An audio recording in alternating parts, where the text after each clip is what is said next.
اس jeep rally کے حوالے سے جتنے بھی پرچیزنگ ہے، آئٹمس ہے، ایون ٹھیکیدار بھی جو ہے نا باہر سے پنجاب سے یا دوسری جگہ بلتی دھوپ میں تالیاں بجاتے رہے، آپ کیا کہتے ہیں؟ پروڈکٹس آتے ہیں، ان میں ہمارے جی بی کے ہی پروڈکٹس ہونا چاہیے تاکہ یہ زیادہ سے زیادہ بکیں۔ اور اس جیپ ریلی کے حوالے سے باتیں یہ چل رہی ہیں کہ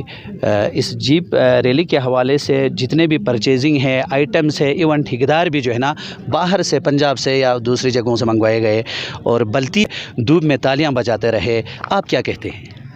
اس بات پہ سب سے پہلے میں یہ کہنا چاہتا ہوں کہ جو ذرائع مواقع ہمارے پاس ہے، جگہ موجود ہے، تو انتظامیہ کو چاہیے کہ ہمارے بلتی انتظامیہ جو جی بی کے ہے وہ خود اس کو ارینج کرنا چاہیے تاکہ ادھر کے لوگوں کو زیادہ سے زیادہ فائدہ ہو اور زیادہ سے زیادہ مواقع پیدا ہو۔ اور ادھر اسٹالس وغیرہ ان میں بھی اکثر ہم نے دیکھا ہوگا آگے سے پروڈکٹس آتے ہیں، ان میں ہمارے جی بی کے ہی پروڈکٹس ہونا چاہیے تاکہ یہ زیادہ سے زیادہ بکیں اور جی بی کا نام روشن ہو جائے۔